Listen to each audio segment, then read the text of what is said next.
This will be the most comprehensive, massive World War III breaking news update that I've ever done. It's going to be a long video. I'm going to be sharing perspective. We're going to be going places today we probably ought not go, to my own peril, possibly, but hopefully not.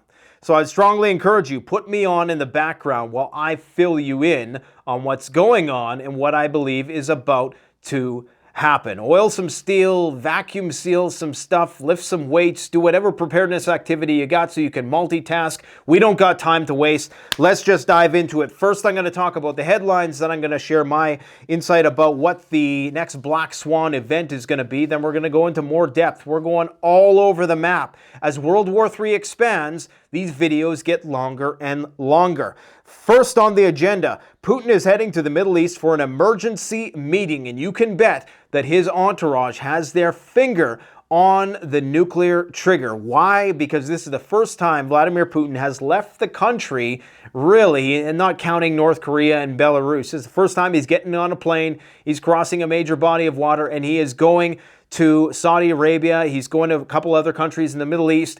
This is major because this guy has a warrant out by the International Criminal Court. Nothing to worry about in Saudi Arabia, obviously. However, if in the next 48 hours, you can bet that the Defcon level is going to be riding pretty high. Just by virtue of the fact that Putin has left the country, shit can go wrong, someone can shoot down his plane, and then, of course, they likely have orders for continuity of government, and it ain't going to be good. It's going to involve that 1 million degree suntan if you're in a NATO country. Now, at the same time, Biden is calling an emergency virtual meeting with the G7 and Zelensky. As the funding bill fell through in the House today, this is a major event, and this is why we're going to be talking a lot about Zelensky today and the Black Swan event that I think needs to happen in order to revitalize American willingness to participate in this war. We're going to be drawing some comparisons today. Again, you ain't going to hear it anywhere else, so please stick with me. FBI director warning that the terror threat is higher than he's ever seen in his lifetime, including 2001. We have a major video coming up with hybrid warfare. People have no idea the multitude of threats that are coming our way. Russia is reorganizing their military, consolidating in different ways in order to prepare for war in the Baltic against NATO. We have a nuclear emergency recently in the UK, a cyber attack, another issue with toxic waste disposal around a nuclear power plant, and just today the Deputy Prime Minister of UK comes out and says, you know what? It's time for everybody to stock up because we're expecting a major cyber attack soon. These things don't just happen in such short periods of time in that exact sequence for no reason. There's a meaning behind it. Israel, the United States, probably attacked Yemen, and that means that you're going to get a Houthi response soon. You remember that movie Snatch and how they say there ain't nothing like a pikey response? Well, there ain't nothing like a Houthi response. And these guys are unpredictable. They're the honey badgers of the Middle East. They don't give a you-know-what. And they're going to come on strong. And this is why those commercial vessels that are traversing the Red Sea, they are under threat right now. We are about to see this war massively escalate. This is why Putin is going to the Middle East, to try to intervene before shit just completely gets wildly out of control. We have a major attack on the Crimean Bridge, which was thwarted, but this was another attack which involved a NATO recon plane surveying the area, that fort, whatever it's called, the RQ-4D2 Global Hawk, what RQ-D2, R2D2. I just call it R2D2 because it's, you know, it is what it is. Anyways, NATO's recon plane are feeding Ukrainians information, trying to attack the Crimean Bridge. You have U.S. General Ben Hodges saying that they have to take out the Crimean Bridge. He's still saying that for some reason. If that happens, then you can bet we're going to see massive escalation. Remember those MiG-31s with Kinzhal missiles? They're still flying around the Black Sea. Putin is just waiting for an excuse to use those. Britain is deploying its navy to multiple fronts for war, namely to the Black Sea, to oversee the grain corridor, which is absolutely, I can't say the word, let's just say it's a self-deleting move on the part of NATO. We are spread so thin. Now they're talking about Venezuela preparing for war. Maduro today comes out and says something about this. I got it on the map here. I'm not even really entirely familiar with the area yet. What's it called here? Guyana. And they're about to basically annex that territory, if you want to call it that. So that means that we got World War III breaking out on that front. Now, isn't it interesting that the country with one of the largest oil reserves in the world, untapped, is now about to enter this war? Do you think that's going to up oil prices a little bit? Oh, yeah. Yeah, oil, gold, it's all being artificially suppressed right now. Mark my words.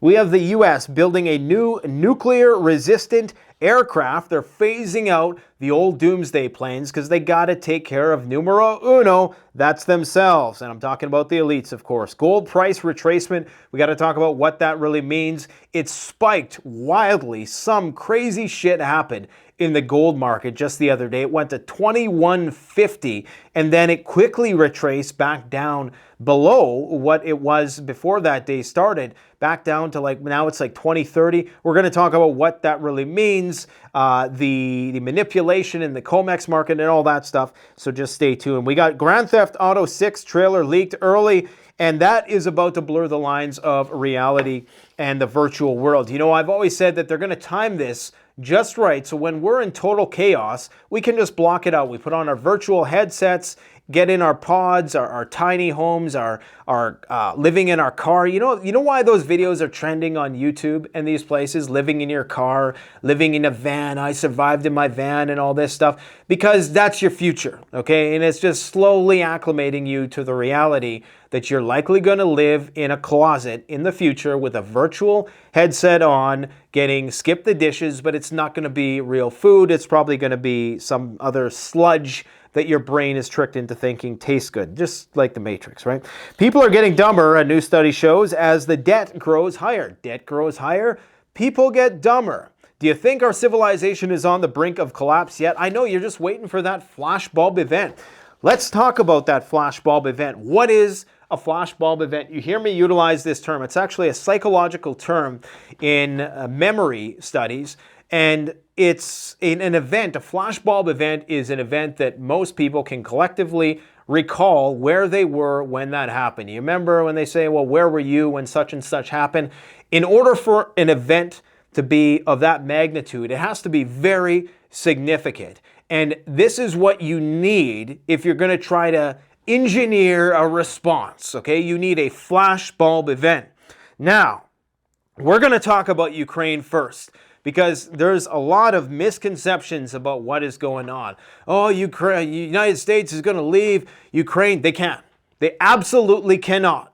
And it's existential that they remain there for the following reasons. Reasons why NATO cannot abandon Ukraine. Number one, why was NATO created? As the old saying goes, keep the Russians out, the Germans down, and the Americans in. Remember what World War III was. There were three belligerents. There were the Russians, there were the NIZIs, and there were the Americans, okay? The Americans currently occupy Germany. It's an occupation. I mean, Nord Stream proves that, but there's a lot of troops there as well. It's an occupation. Keep the Russians at bay, keep the Germans down, make sure they can't fully industrialize and become a superpower again. And I'm going to, quick sidebar here, something for you to think about. All the countries that the United States sanctions and is at war with are the strongest countries. North Korea, if North Korea wasn't sanctioned, I mean, think about how much of a powerhouse South Korea is. Imagine the North Koreans, just with their tenacity and their well, even in that authoritarian society, they would be a massive powerhouse. China, powerhouse. Iran, all top 20 in terms of global GDP countries. All of these countries are primary adversaries. Russia, they're all places that would be massive powerhouses were it not, and Germany of course, and Japan even, who's still occupied, were it not they being under the boot heel of the U.S. empire, U.S. hegemony. Now, I understand the other argument. If we don't do it, then somebody else is going to step in and it's going to be worse, right? This is our argument. It's better. Somebody's got to rule the world, so it might as well be us. But wait. Keep the Russians out, the Germans down, the Americans in. If we leave Ukraine and we have abandoned Ukraine, this is going to breed resentment within the Ukrainian mindset, consider that they've sacrificed basically an entire generation.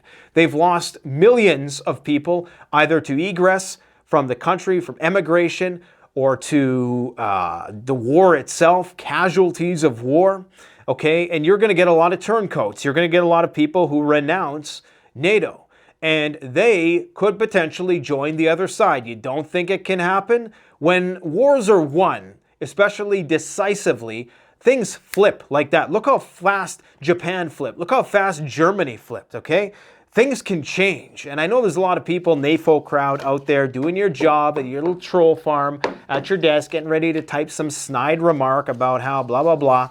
It's not going to work anymore. It doesn't work for me anymore. I simply, I could care less what you think and say, because it's all a part of the program, which is failing because you guys can't think strategically, because we think in 4-year terms. That's one of the downsides of democracy. It's great when times are good and the money printer is going burr, but as soon as shit hits the fan, democracy is terrible. Remember in Walking Dead, season 2, Rick, he comes on, he says, this is not a democracy anymore. This is a Rick-tatorship. Because it has to be. Because the shit's hitting the fan. The undead are walking the earth, all right?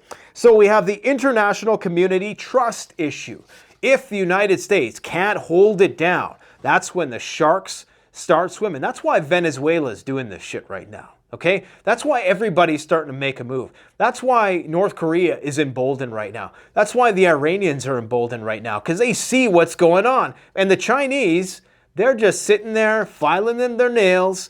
They're just waiting for the time because they know, the time is going to come. They just got to wait it out, right? Bustamante believes, as we're going to talk about in our next video, the former CIA. I know a lot of you guys, the cliche comment that I was probably one of the first people to write 10 years ago, that there ain't no such thing as a former CIA. But Bustamante and me, we've had some personal conversations, and I can tell you the CIA is structured in the exact same way as any other military service, okay? There's a hierarchy. There is a chain of command. Just because you're in the CIA doesn't mean you're divulged all the secrets of the empire. Doesn't work like that, okay? There's definite levels of top secret classified clearance. Anyways, international community trust. If the US pulls out now, everybody loses faith in the vision. And if you lose faith in the vision, guess what? You start selling US dollars. Russian empowerment, you can't just look at this as, okay, we lost. Because what we lose, Russia gains, okay? And so that bridges the divide. Russia becomes more powerful. They have a massive military now. They're more powerful than ever before. They're more widely respected around the world. And another reason why they're going to be widely respected after all this, regardless of what you might think, the rest of the world, the other than the rest, not the West, the residual of the golden billion, if you will, the rest of the world, who isn't the West, they actually respect the fact that Russia is showing restraint, which is obvious when you compare it to what's going on in Israel right now, where it's just indiscriminate, and they'll say, well, it's not deliberate killing, and I just say to that, well, there's things called manslaughter. There's reasons why you can't, whether intentional or not, you can't just have that much collateral damage. Anyways, the Russians are showing restraint.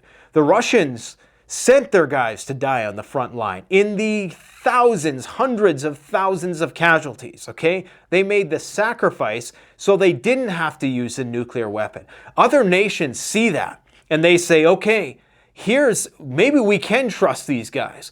Maybe we want to work with these guys. Do they really look at what we're doing right now? Do you think they respect that? Do you think that they trust us after Afghanistan or any of the other countries that we've abandoned over the years? If we abandon the Ukraine project, which is still in its infancy, mind you, for reasons I'm going to discuss, then we will never be trusted, and the game's up. The gig is up. It's over. Now, think about Afghanistan. How much money was invested in that war, which was really much less strategically significant than Ukraine. Far less strategically significant for numerous reasons, okay?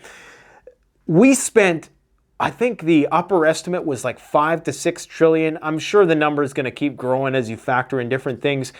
Estimates between 2 to 6 trillion dollars. How much have we spent in Ukraine? Maybe 150 billion, barely scratching the surface. Okay, now 9/11 put a lot of gas in the tank in terms of public support for the Afghan war. Ukraine, not so much. It's become a dialectical political issue, a divisive issue, contentious issue in the United States. It's clearly become right-wing. You probably don't support the war too much. Left-wing, you're still kind of for it, but not really, because now your attention is taken away to what's going on in Israel, and they're trying to, link those two things, but it's not working so well.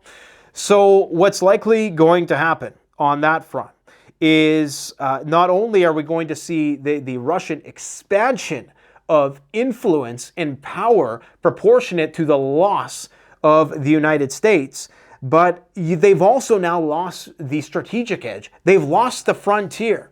Take a look at this. You can clearly see on this map, this is why they call it the front. And credit to Peter Zion, I think he's mostly full of shit, but he's right about this one thing. He always does his presentations, he turns the map on the side. I don't know why you really need to do that. Anyways, smart guy. I just think he's touting that MIC line just a little too much for me. Anyways, so you see here how there's very few trees.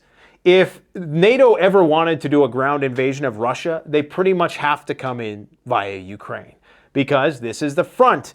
This is, for the most part, it's not like prairie, but you can drive tanks through this, okay?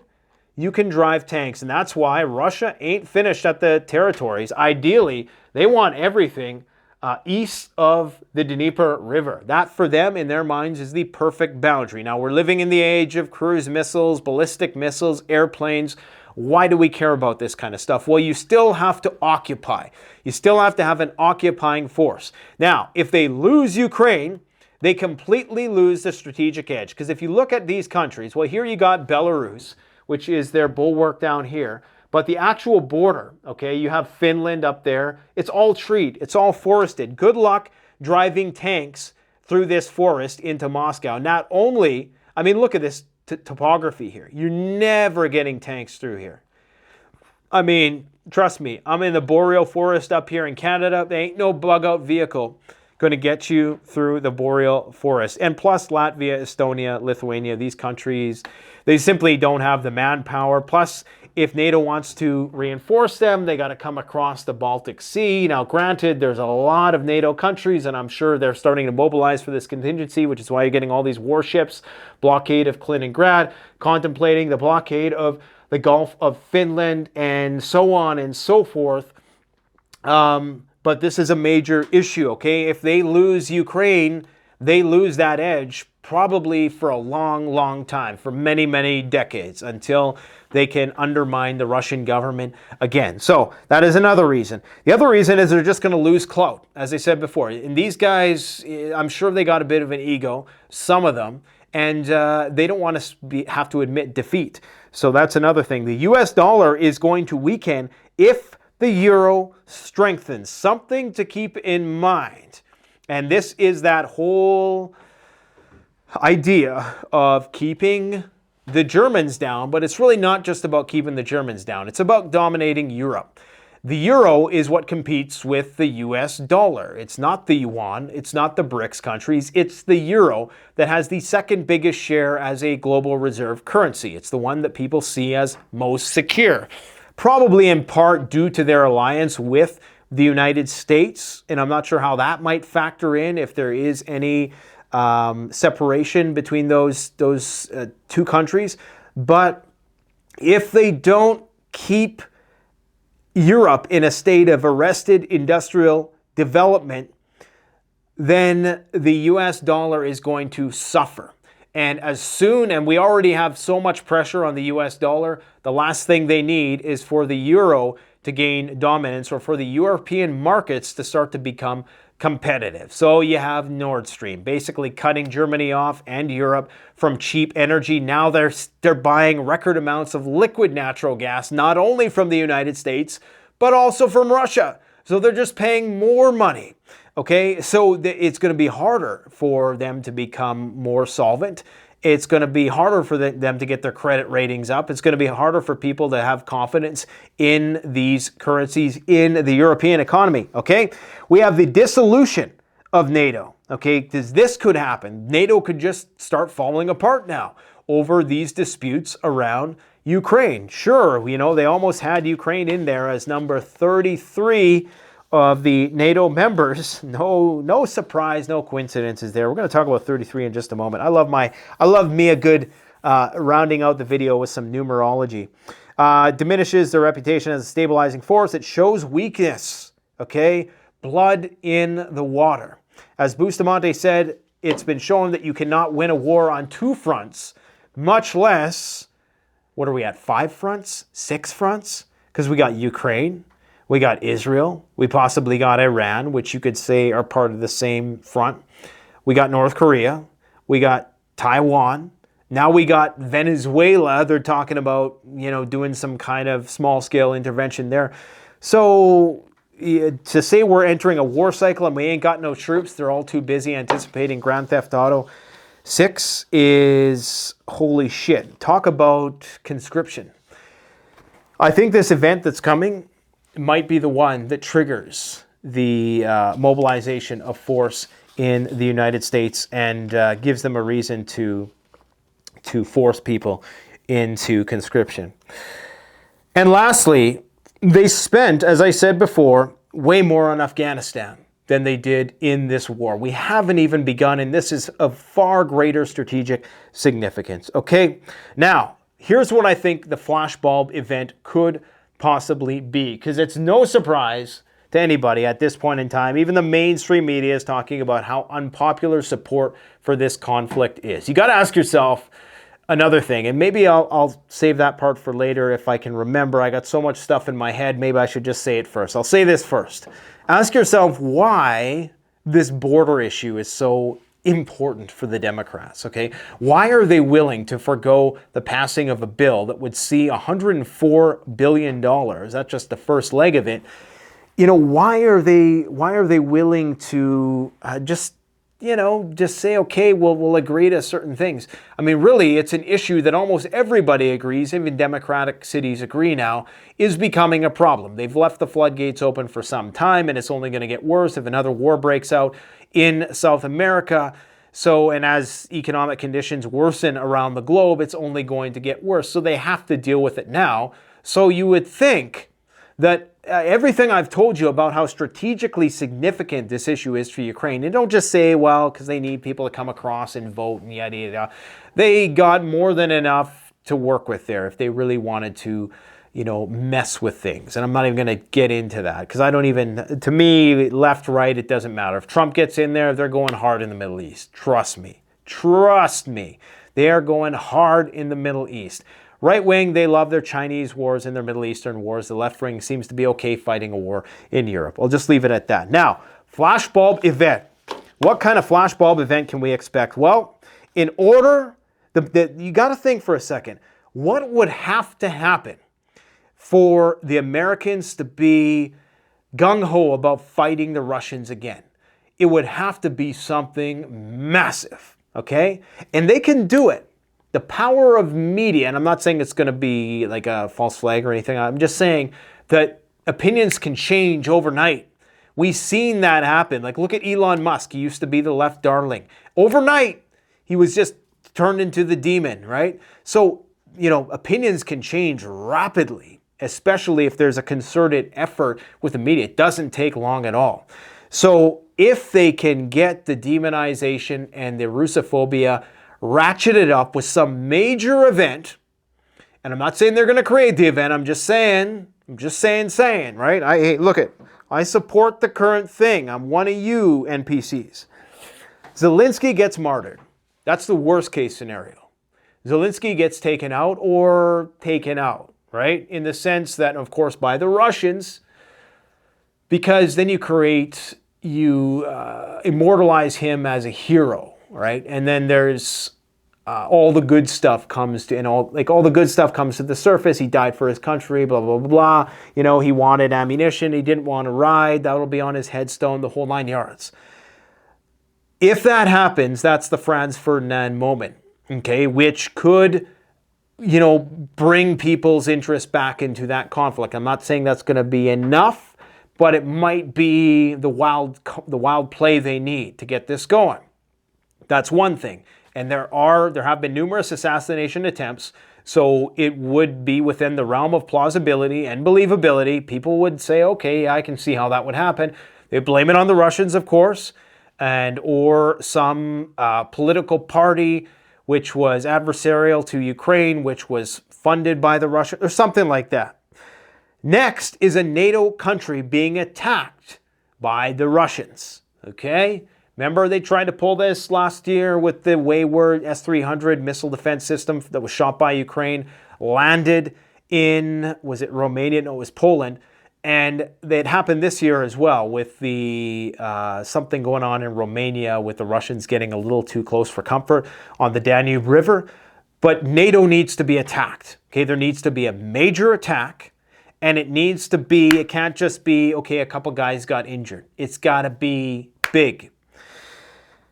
A nuclear incident, either at a nuclear power plant with the use of a dirty bomb, okay, that they'll probably blame on some rogue element of Ukrainian society who is anti-Zelensky and mad at him for not hosting the elections, or an actual nuclear weapon. One of those three things could bring attention back. They got to vilify Putin once again. You got Time magazine talking about Putin being the man of the year. All I'll say to that is that Adolf Hitler was man of the year before the war started in World War II. So, or person of the year, whatever they called it back then. So this is not necessarily the mark of something that, oh, okay, he's lauded in American society. No, it's just that you're the most talked about person. If you ask me, I don't see why it would be this year and not last year. I don't think it's indicative of a shift in terms of the deep state perception of who he is and who Russia is and how they factor in, and, you know, one of more respect. I don't think it matters to that. I don't think that the Russians are foolish enough to ever trust the Americans again, in light of everything that has happened, in light of all the blood that they've shed. A civilian mass casualty event in Ukraine. So there needs to be like another Bucha or another major event which was demonstrable beyond a shadow of a doubt. It was the Russians that did this. And even that, at this point in time, would be a hard sell. Okay, it's more going to be, I can already hear the people on the right, they're going to be saying, you know, well, this is why you need to negotiate, right? So there almost needs to be an American or NATO involved, and NATO civilians in particular. Civilians or military, I don't really think it matters. If the Russians were to target a military base, sink a warship, aim for a grain ship and miss and hit a UK warship or something like that, that could possibly do it. But the political divide right now is so strong, and this is one of the problems, is that were this to happen at any other time, before an election season, much less the upcoming election season, where we're arguably on the brink of civil war, then, you know, it might have played out differently. We might have been just, right behind them at that point. But because even if something is completely counter to Western interests, right now it would be perceived as the other side as either fake or they wouldn't care. Like, we're just living in the age of extremes, right? So it's hard to say, but U.S. troops being killed could possibly do it, especially if they can link it with the Middle East, because they know the right is more apt to support the situation in the Middle East. The right is typically more anti-Iranian for some reason, and more anti-Persian, and more anti-Chinese. So if they can link those two things, and if they can say, look, the Russians and the Iranians attacked us, then you might be getting somewhere, okay? So if the U.S. abandons Ukraine, you can bet that it's over. It's done, okay? Russia will rise, America will fall. And remember, there's a reason why all of those countries, okay, like North Korea, China, Iran, Russia, why all of these countries, these would likely be the leaders in the world. Maybe North Korea, you know, but they would be a powerhouse, no doubt. And you notice how they don't fuck with anybody who has nuclear weapons. Do you think North Korea is going to give up its nuclear weapons? Do you think Iran wants a nuclear weapon? All of these countries want nuclear weapons because they know that's the only way they can't be messed with. We've basically demonstrated that with North Korea. We're saying, yeah, see, we're not going to mess with North Korea, but we'll mess with somebody else. And we'll mess with Russia, but from a very, very safe distance.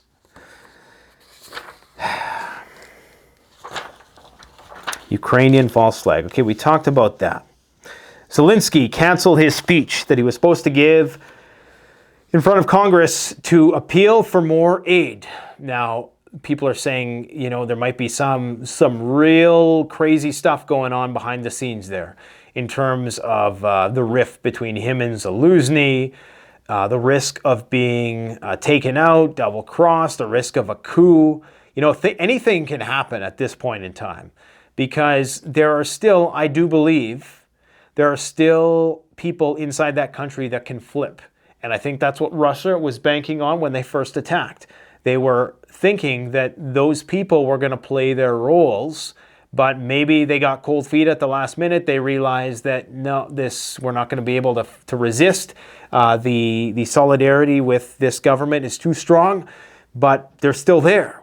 So there's a lot of countries right now, and I kind of have them in this middle of the road color here. So I have blue, which is the guys on the side of the Transatlantic Alliance, and the red is the side on the as they're called, the axis of evil by us. And then these other orange colors here are countries that are just waiting to see who wins. We're talking about Saudi Arabia. We're talking about Egypt. We're talking about the United Arab Emirates, Qatar, Turkey, okay, Azerbaijan, Armenia. A lot of these countries, they're just waiting. Bulgaria even to some extent. Hungary. Maybe not Bulgaria, Slovakia, I think is another one. But there's a lot of countries just waiting to see, okay? We're trying to make sure that we don't burn any bridges for when the time comes to switch sides. And that's telling you that this is not so cut and dry, that there are many interests along the middle of the road. That's why Putin is going here to try to turn these into red squares, okay? Now, the Finns say that Russia is trying to foment something there. Well, I moved my, I don't know, I'll put that back later. They're trying to foment unrest in the country. Because, of course, Finland has closed its borders. Did you forget that Finland closed its borders? You might be saying, oh, well, Finland's a small country. There's a history there, okay? And this is a sign. All the signs are there. Aircraft carriers in the Baltic Sea, mobilization of force in that direction. Kaliningrad surrounded. I've went over all these things in multiple videos, so I'm not going to do it again. But what you need to know is that Moscow has moved its naval fleet command from St. Petersburg, and this is very telling, they've moved it back to Moscow. Remember, they pulled back S-400 missile defense systems out of Kaliningrad, one of their most strategic exclaves, okay? Because from here, you can take out pretty much every major military base in Europe in a matter of minutes with the missiles and the heat that Russia be packing. So, are they getting ready? And I've had this theory that I've floated around. A lot of ideas that I just have these ideas to entertain them, to put them out there into the ether so people can deliberate. I deliberated that if push came to shove, Russia is going to protect the vitals. They're going to forego Kaliningrad. Look, it's surrounded. Poland, Lithuania, so many NATO countries. Do you really think they're going to risk nuclear annihilation of the motherland for this exclave here? It's strategic, but it's not vital. It's like, you know, you're going to cut off your hand, but you're going to live to survive another day. I'm not saying they are going to do that. I think a nuke is going to get dropped if they were to lose this. But you just never know with the Russians because they're long-term thinkers, and Ukraine has bared that out. So what was I talking about here? Yeah, the consolidation of force. So all of their Navy now is going to be under centralized command. It's going to be out of Moscow. They're moving it back from here for some reason. Now, Finland and Estonia have been talking and doing exercises that are going to simulate closing off, that currently are simulating closing off the Gulf of Finland to Russia. So something is going on here. Something is going on. They're surrounding Kaliningrad. They're making moves. Now, I floated an idea back in the Dizzy, and I got a lot of flack from all the guys who might be paid to say things online, when I said that if you take this philosophy, this theory of NATO, keeping the Germans down, keeping the Russians out, and keeping the Americans in, how can you kill two birds with one stone? Keep the Germans down, the Nazi Germans, which might not even be from Germany anymore, just battalions that might have ultra-nationalistic views and a variety of different tattoos and esoteric symbols on themselves, like Black Sun Empire type stuff that, you know, kind of symbolizes that maybe, just maybe, they're of the Banderite Nazi ilk. Maybe. Now, if you put those guys up against the Russians, do you kill two birds with one stone? That is the question. If you get these two guys to annihilate each other, and this might explain the obvious conflict of interest, because we all know Zelensky has a dual citizenship pass to Israel, right? So, something to think about. Are they killing two birds with one stone? You get rid of all the Azov guys, even though some of them came back. Remember, they got them back in that deal, which is crazy. I mean, that's weird. You know, are they now double agents or something for the Russians? I don't know what's going on there, but again, I'm putting these ideas out there. I'm not saying that these are absolute fact, but we got to think. Because if you believe anything that our leaders are saying about this conflict right now, then my friend, you've already, your survivability already has went down. Because this is already SHTF. It's always SHTF, but now it's really SHTF. And then ultimately it's going to be like, bam, yeah, oh shit, it's here. So just don't be naive. So that's what I suspected was happening at the beginning. And now the Overton window is expanded so I can say that without getting canceled, I hope. That's why everything quotes, everything maybes. Got to play on the B side. Something to think about, though, isn't it? So they've annihilated the hardline ultra-nationalists, even though you have these other ones popping up, these eccentric figures like in, what is it? Not Denmark. Is it Denmark? And Argentina. But those guys are, I mean, they're in the back pockets of the establishment. You just look at their resumes and what they're, where they actually align themselves with. They're totally 100% on the take. So anyways, yeah, we're talking about the consolidation of the Russian Navy. They're preparing for war with NATO. Now, how on earth you could fight a conventional war with Russia and NATO and it not go nuclear is anybody's best guess. But in my discussion with Andrew Bustamante, the former CIA spy, he agrees with me in that we could, because we've seen such incremental ratcheting up of tension and this managed lateral escalation, this horizontal escalation, it could very well carry over into the use of tactical nuclear weapons. We could see the normalization of tactical nukes, low-yield nukes, and then suddenly the red line isn't, have you used a nuclear weapon? It's, have you used a strategic nuclear weapon? And what was the target?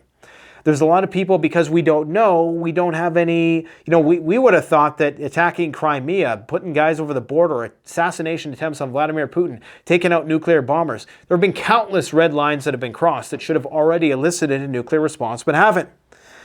So you just never know. Well, this is unknown territory, and now they're just going to go gangbusters building nuclear power plants.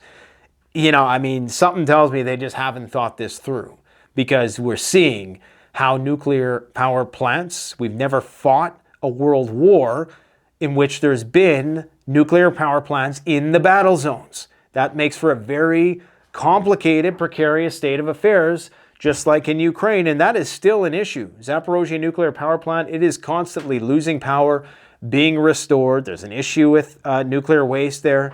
And speaking of that, maybe it's time that we talk about something else. We should talk about what's happening in Britain with their nuclear facility. But just another quick recap here. So NATO in the Baltic Sea from December 20th, 20 warships of NATO's Joint Task Force will patrol the Baltic Sea. This is after all the exercises, the aircraft carriers, the whole 9 yards. In particular, Sweden will send 2 Visby-class corvettes for the first time. According to Swedish Defense Minister, this is a message for Russia. I'm sure they're shaking in their boots. Ukraine, largest attack on Crimea in some time. 41 drones, most of which were shot down. However, the Ukrainians are saying that they were able to take out a lot of radar stations, command posts, an oil terminal in Feodosia.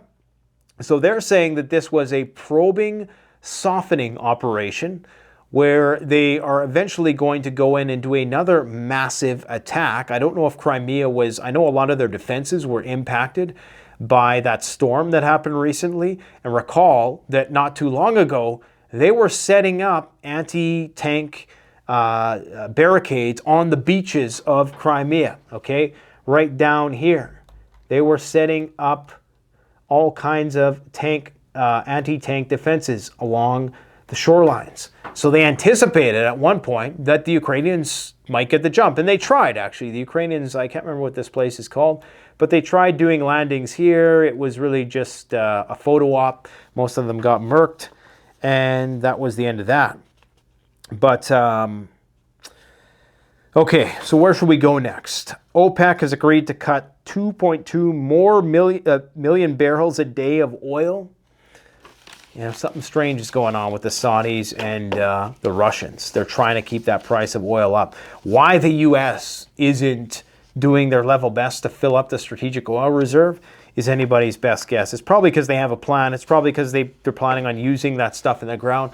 Maybe even they're planning on striking a deal with Venezuela. Look, if you wanted to have an ideal situation, you get all of your oil from Venezuela. You make good with the Venezuelans. Get it all, get our refineries tuned to process whatever types of crude they have there. And I mean, we're good for decades, hundreds of years possibly, maybe not that long. We're going to have an expert on oil and not peak oil, but he's got a different perspective on it that people need to be aware of very soon. So stay tuned for that. But just something to think about, okay? So I think we covered most of that stuff. Britain is going to be sending out a total of 8 warships on missions to the Baltic Sea, the North Sea, and the Suez Canal for fear of global conflict to deter Russia and Iran. There you go. In terms of the Eastern Theater, it's certainly not quiet out there. They're still militarizing the border between North Korea and the South Korea. It's important to understand that North Korea has been integral to most of the anti-American resistance around the world. So for example, they aided Hamas. According to South Korean intelligence officials, in addition to providing Hamas with the means to murder, Pyongyang may have also assisted with the know-how as well as military training and weapons. They also resolutely side with Assad. They supplied Iran with ballistic missile technology. And of course, North Korea sides with Russia. So, you know, North Korea is one of the most vocally anti-American anything that there is out of any of these countries. Whenever there's a UN vote, North Korea is the first to vote no. If the Americans are voting yes. Now, we can expect that there's going to be a Yemeni response. We can expect there's going to be, but apparently the Brits and the Israelis now are going to be establishing a special ops force in the Red Sea. This just came out. This is breaking news, okay? So the Israelis and I believe the UK and most likely the Americans, because anything Israel touches, America's in there like a dirty shirt.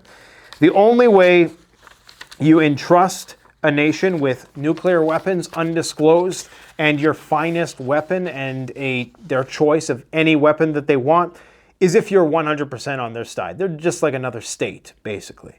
So yeah, they're going to be starting this special ops forces movement here in the Red Sea, and they're going to try to interdict when the Houthis, I should say, are trying to take out these commercial vessels. But that's not really the problem.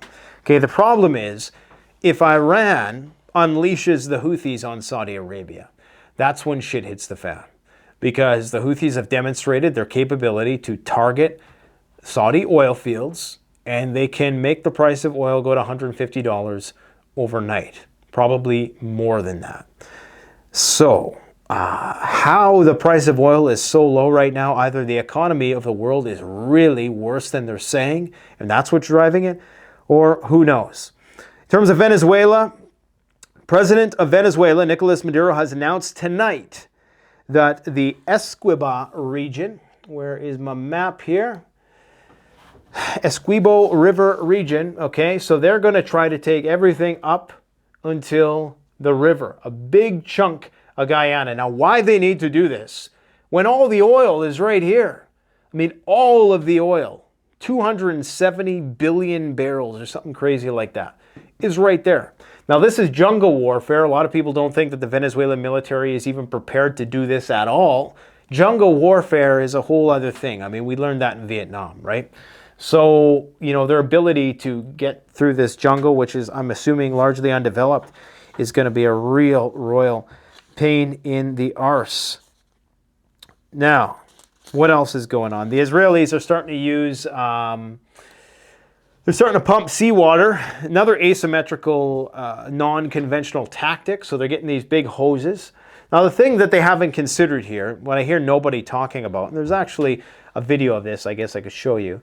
So it is, I'll just put that on there in the background. So this video claims to show that they're flooding these tunnels, which of course wouldn't portend well for Hamas.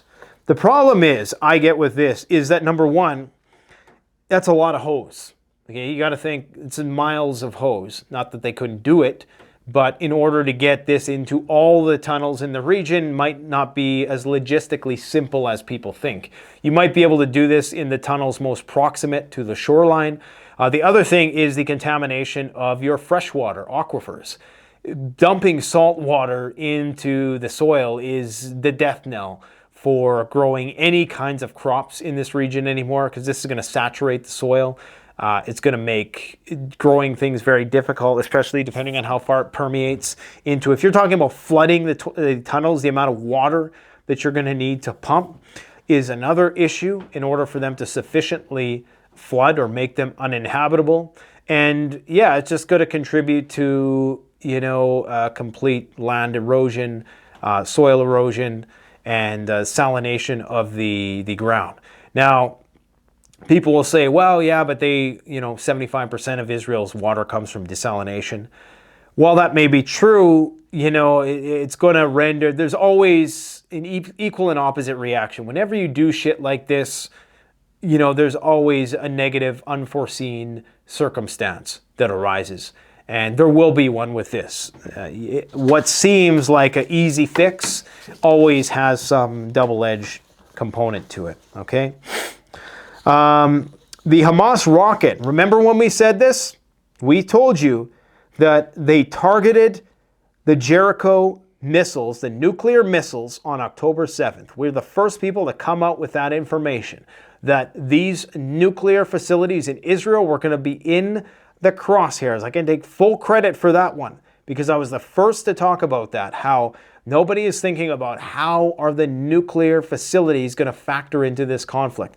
Came out today, mainstream news, New York Times, not that they're the arbiters of truth, but that Hamas missiles struck an IDF facility housing Israel's nuclear-capable Jericho missiles on October 7th.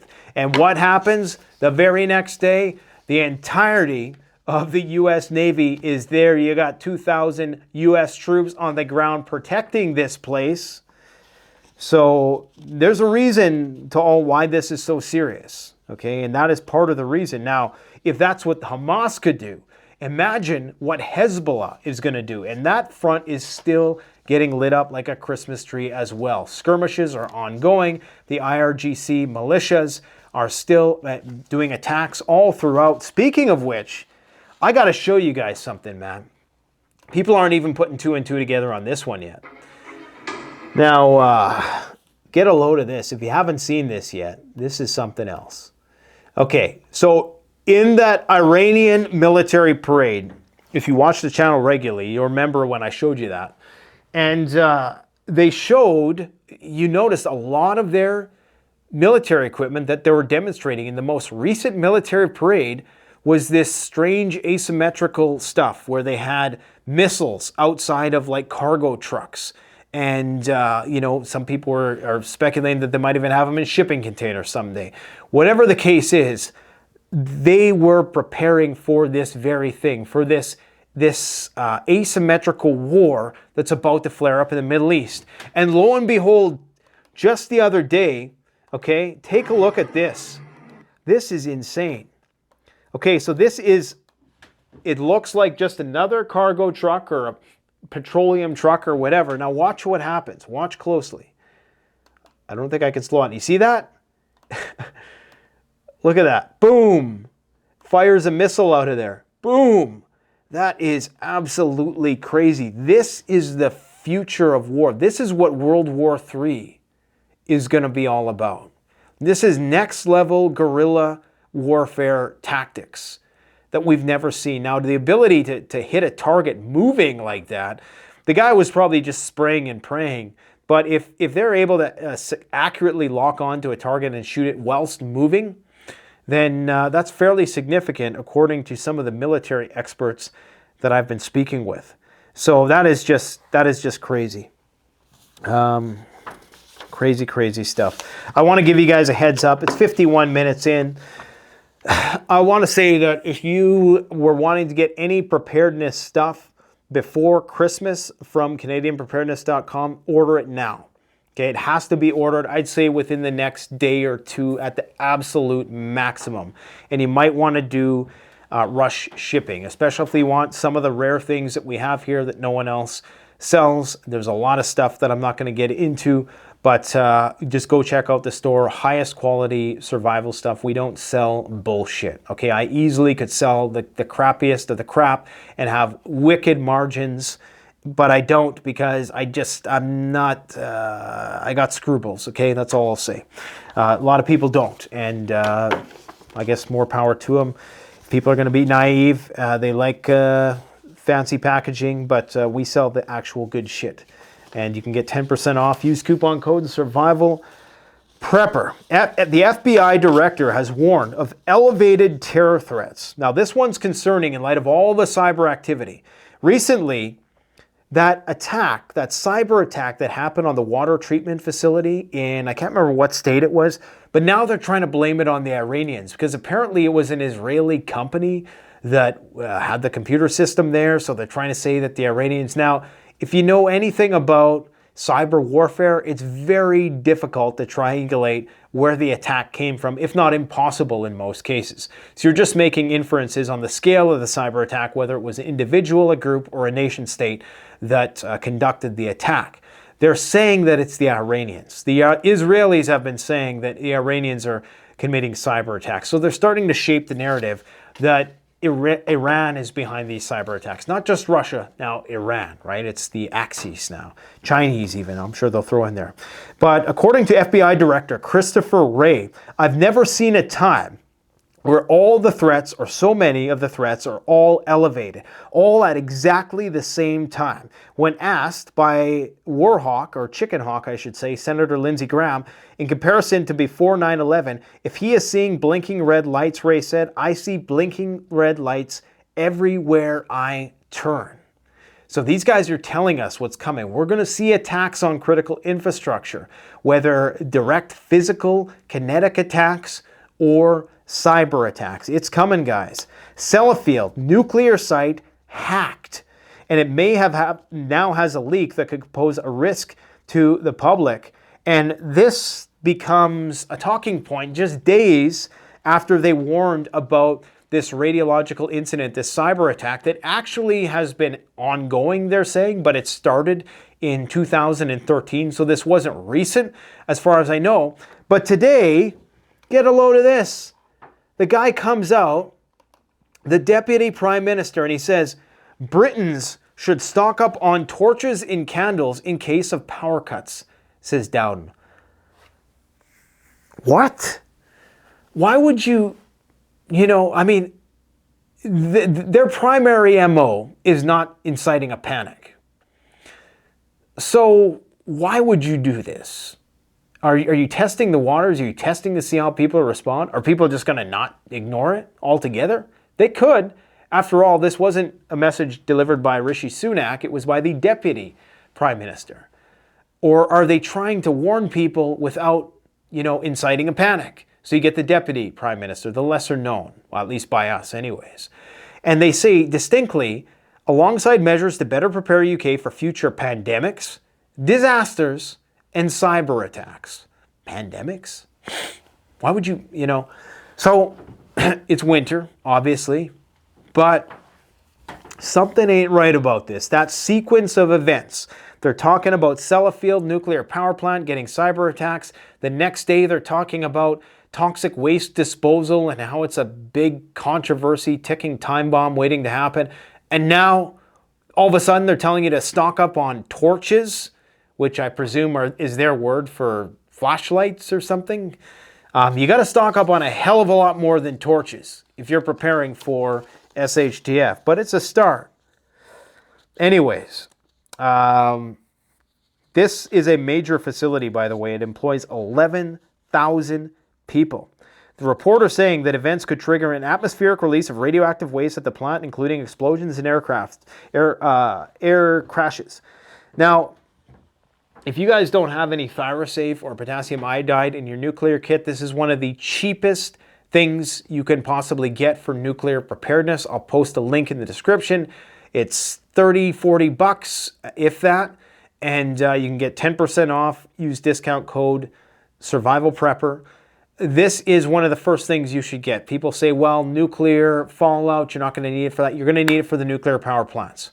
And you will, in fact, need it for some aspects of the nuclear fallout as well, as we've talked with many experts on the channel before and confirmed that. But this is one of the simplest things, because what people don't think about in a full-scale nuclear war is what's going to happen to the nuclear power plants. And yes, we know they have auto shut-off safety features.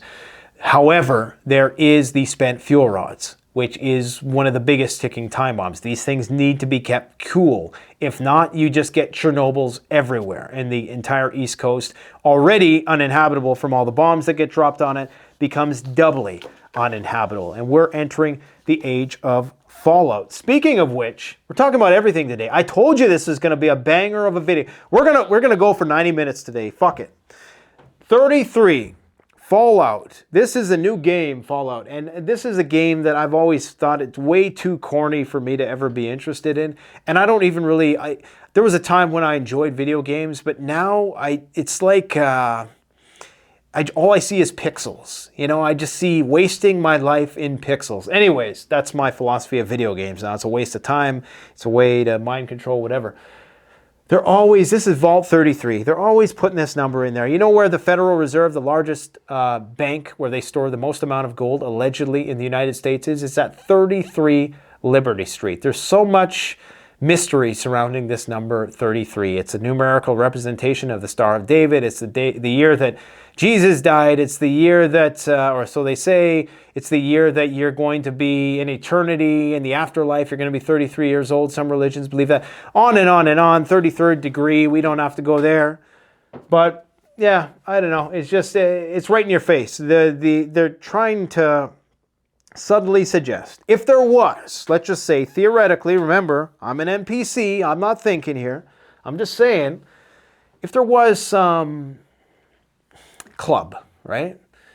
Well, if you were to get bored and you wanted to mess with people and you wanted to show them that in the apocalypse, you're going to be okay and they're going to be screwed while the rest of the world burns, you are chilling in Vault 33. Doesn't get more Illuminati than that, does it? And I'm not even a person who, I'm not a person who stews on that kind of stuff. Because what are you going to do? I mean, just, take responsibility for yourself.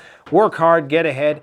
Don't go chasing things that you're not going to be able to manage if in fact you catch them. Because understand, the world is run by gangsters. I'm going to say it again. You don't want to know the truth. You can't handle the truth, as our friend Jack Nicholson would say. Most people simply cannot. Because once you know the truth, you're in the crosshairs. So get ready for a fight. That's why I'm glad I'm on the B side. I'm seriously glad I'm on the B side. I don't want to be a Philip DeFranco or whatever else. I'm happy right here. 200, 300,000, maybe the odd 400, 500,000 view video. I'm fine with that. Okay? YouTube, you hear me? I think they know that too. I think somebody at YouTube is like, I like this guy. Let's keep him around a little longer. USA is building nuke-resistant aircraft. Most survivable aircraft in the world. Boeing has been cut out of the deal.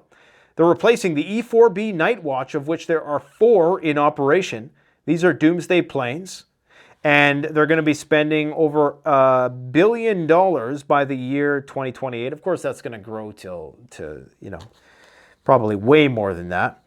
They can withstand electromagnetic effects of the nuclear bombs.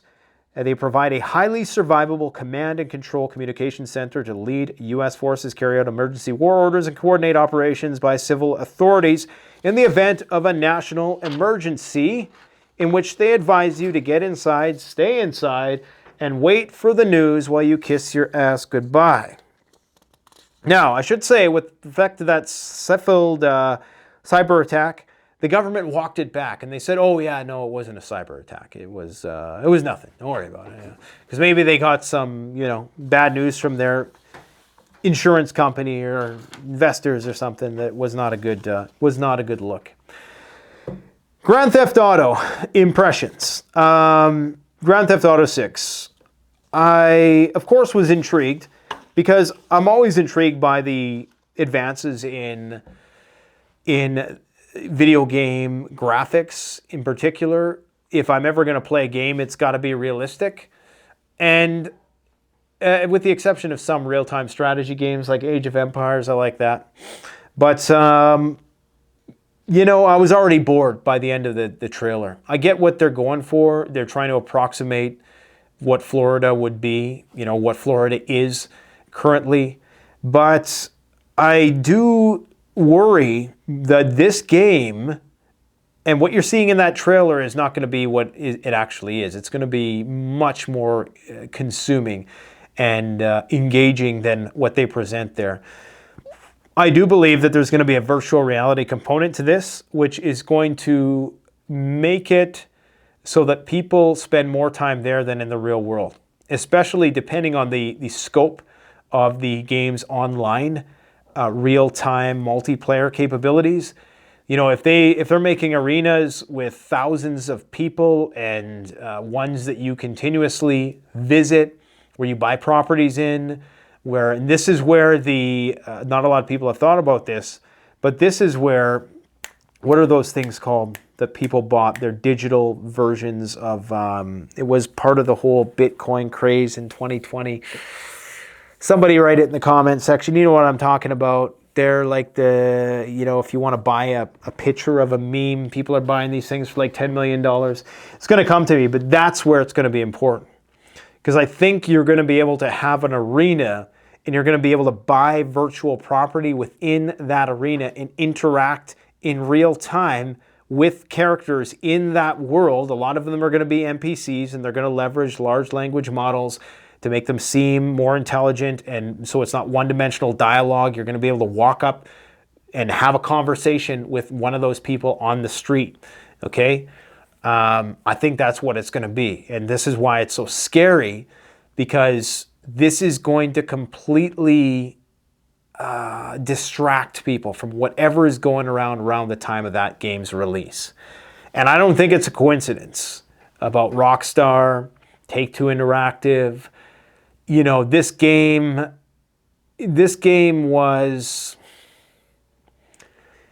I don't know, it seems like it was planned to distract the masses. This will be the biggest video game release in history, okay?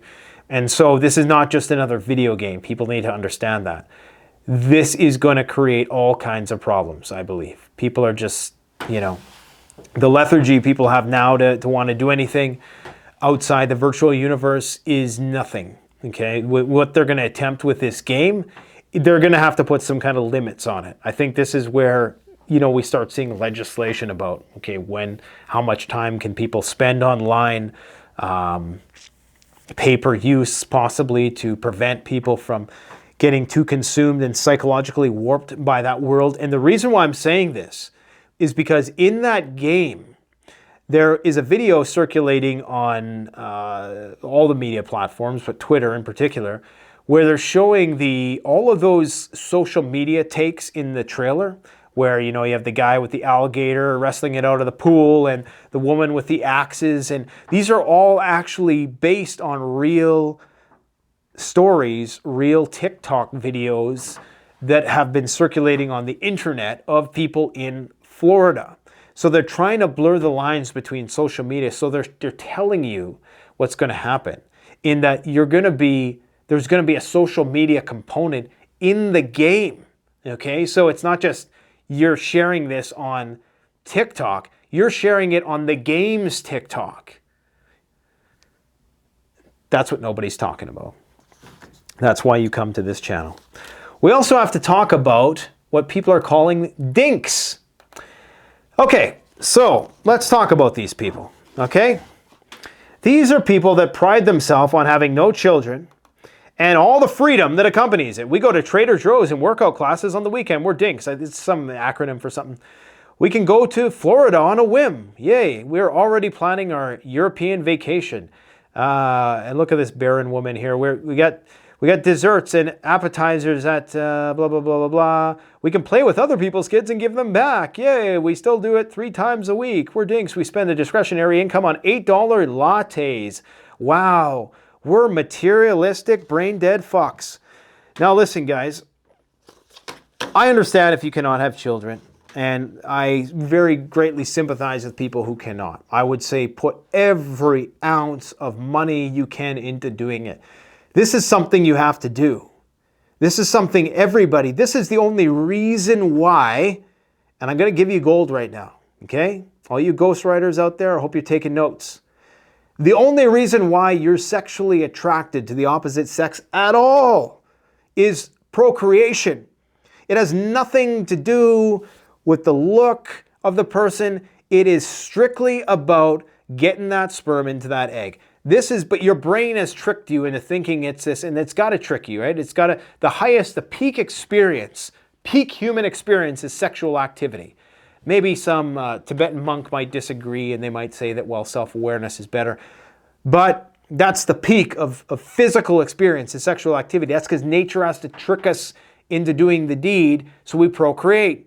12,000 generations of humans have struggled, suffered, starving, hanging on a tree in the Serengeti, frozen in the wind, fighting off animals for 12,000 generations, only for these dumbasses to have everything that they need to procreate, the most amazing technology, and they're just going to be these genealogical dead ends. These people, this is the end of the world for these people. Understand, these people who are making the conscious decision to get snipped and not have children, it's the end of the world. It's the end of their genetic line.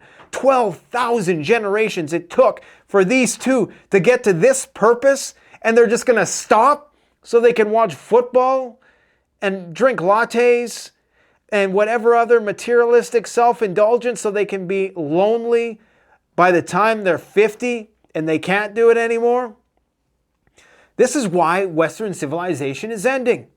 This is why. And it's not something that's just Western. As societies technologically evolve, people want to self-indulge even more. And virtual reality is not going to make this easier. Fortunately, you're probably going to, because women don't want to ruin their figure nowadays, because it's all about me, me, me. It's all about swipe right, swipe left, got to look good on social media. Fortunately, in the future, they're going to have the whole, not the virtual wombs, but the artificial wombs.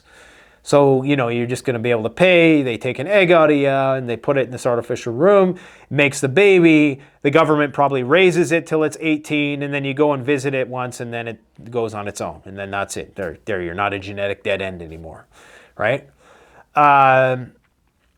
Sad, sad times. This is the end of the world for these people. This is the end of the world. 12,000 generations for this guy and this girl to be here, walking around doing this shit. 12,000 generations of human beings. Think of all the pain and strife and misery just to cling to life. And these assholes are going to burn it all. Wow. Anyways. All right. What else we got here? Okay, so people are getting dumber, which would explain the recent topic.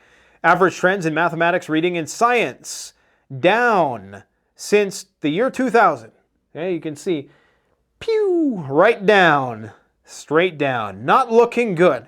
And this corresponds to interest payment on federal debt versus defense spending. Now, this actually is the blown out of proportion graph, because if you actually look at this graph, the annual interest payment dwarfed the actual defense spending back in the year 2000. You can't see the number timeline here, but back in the year 2000, it was almost $100 billion more. At the time, it was actually proportionally more than it is right now. So this that's not even really the issue here. The issue is this, debt to GDP ratio, okay? Now, back in World War II, the debt to GDP ratio at the end of the war was the highest it ever was until now. And the war hasn't even started, okay? And a lot of other bad things have happened and will happen. That's the news that nobody's talking. Now, it's gone down a little bit since COVID, but it's going back up again. I mean, for this thing to come down, it's just not going to happen. Especially now that the US dollar is going to lose its reserve currency status. So it's pretty much over. Gold, continuous contract. Okay, so the price of gold went up to $21.50, even at a double top there. And then bam, right down. I don't know if that was a short squeeze, blow off top, some sort of artificial papering over in the markets, or what was going on, a war with the shorts, who knows? And then it came down.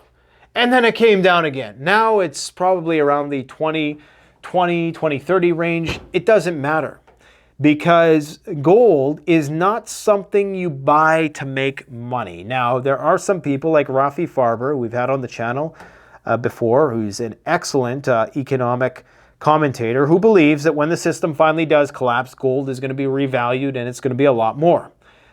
But no guarantees on that, okay? Maybe the government tries to pull something else. It's hard to say. We know that China is stockpiling it. They're hoarding it in mass amounts. They bought record amounts from Russia, and they're doing a lot off the books, which is the other concerning point. So, yeah, it's a problem. I think I talked about my recent guest, Andrew Bustamante. We're going to get him on for part 2, and that we're going to release probably tomorrow. And that actually is the first part was awesome, I thought. I mean, this guy, he's got excellent oratory skills. He knows his stuff through and through. He came on the channel, no strings attached, didn't ask for any guideline. He was going to fly out here, but at the last minute, we had to just do it by Zoom. So this guy is fully transparent, I do believe. And well, you know, you might not agree with his perspective on things. I find it to be quite objective, and in the very least, we got to take with what we can get in this preparedness space, okay? To get these high-profile guests on the channel, at the very least, we owe them the benefit of the doubt, because he comes off as sincere, in my opinion. And of course, you know, there's going to be things that we disagree with in terms of how we see the world. But what he told me about how the CIA is structured is something that people need to understand. And you could probably make a video just about this, demystifying the CIA, in that while there is a high bar for entry, the bar goes even higher. Okay, so you got people who are involved in the shady clandestine operation stuff, but most of those people never interact with the majority of people who work. I shouldn't say the majority, but it's structured in a hierarchy in the same way as the military. There's a chain of command. So just a private is not privy to what the 4-star generals are privy to. So just something to think about, guys. Don't ostracize yourself from a perspective, and don't shut it out because you automatically assume that somebody's trying to, put something over on you. In the very least, if that is the case, you should want to expose yourself to it more critically, of course, because as that old saying goes, you keep your friends close and your enemies closer. Now, I think Bustamante is a friend of the channel. He's going to come back on the channel. We're going to talk in more depth. Hopefully he's going to be able to elaborate on more stuff. Of course, he does work for an agency which is, integral to national security, so he can only disclose so much. So I just hope that people would be a bit more lenient. And that doesn't mean to say that, you should view every conversation critically. But again, we got to take what we can get from these conversations and just leave the rest. And even if we disagree, then state your points of disagreement. But don't just write something like, once CIA, always CIA. What part of the thing that he's saying do you disagree with? That's all I would advise. And that's fair game all the time. That's fair game. What else do we got going on here? I think I showed you guys most of what I need to show you today. Yeah, so this is the flight path of prior to that attack on Crimea. I'm trying to stretch this to 1 hour and 30 minutes. I don't think I'll be able to. But this is the flight path of the U.S. recon plane. And then pretty much as this thing was packing it in, that's when the attack on the Crimean bridge happened. Ben Hodges, former general, is stating that the Ukrainians still have to go for this Crimean bridge. They still think that this is the linchpin, that this is going to change the game. Now, as far as I know, the Russians are now advancing in Zaporozhye. There's talks that they're going to be fortifying Odessa, the Ukrainians, so the line is potentially starting to fall apart. So the question is, what is the play by NATO? As I started this video off, I gave you all the reasons why they absolutely must. There's no room for deviance on this primary task, which is to ensure that the Ukrainian front holds. If they lose it, everything falls apart. And I stand by that. And if they lose it and things don't fall apart, then I guess I got to pick up a different profession.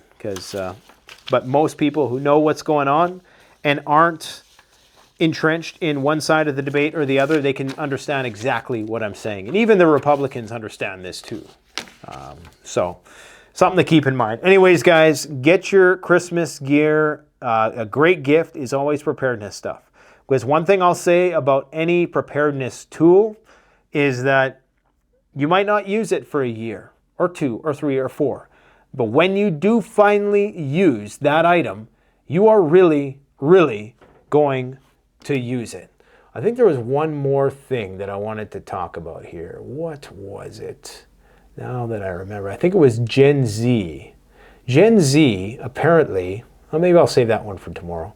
But apparently, Gen Z are big-time preppers. And I'm going to take some of the responsibility for that. Oh, this is another thing that's been circulating. Putin, the chilling moment that Putin watches a nuclear explosion and views the big red button at a Cold War bunker as nuke fears loom. I don't think it's chilling. Defcon Vlad, and this is the sun, so, take it with a grain of salt. But it's a sign that he did this right before his trip, right? He did this right before his trip to the Middle East. So maybe he's sending a little message there that if something happens to me, there's a guy manning the button in a bunker somewhere. And on that note, folks, have a good sleep. Thanks for watching Canadian Prepper.